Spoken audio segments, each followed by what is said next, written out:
La digestion est le processus au cours duquel le système gastro-intestinal récupère les nutriments essentiels au fonctionnement de l'organisme et transforme les aliments non utilisés en déchets à l'aide de réactions chimiques.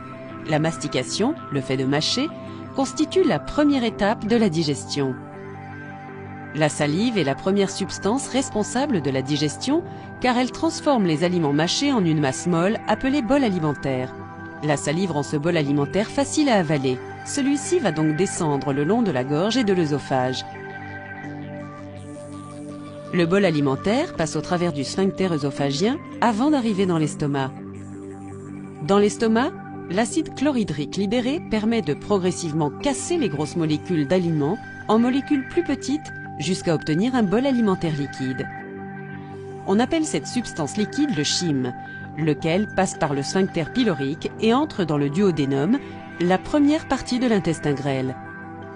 C'est là que des enzymes libérées par le pancréas, le foie et la vésicule biliaire continuent à transformer le chyme en microéléments que l'organisme pourra ensuite facilement absorber et utiliser.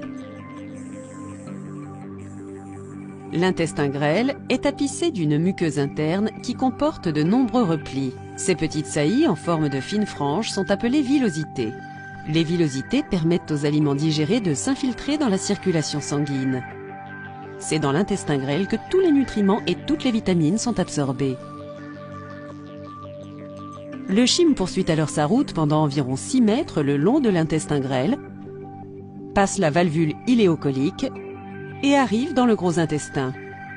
Le processus de digestion est quasiment terminé lorsque le chyme arrive dans le gros intestin.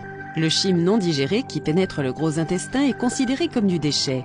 À mesure qu'il migre le long du gros intestin, les déchets vont peu à peu se solidifier car toute l'eau disponible va être réabsorbée par l'organisme.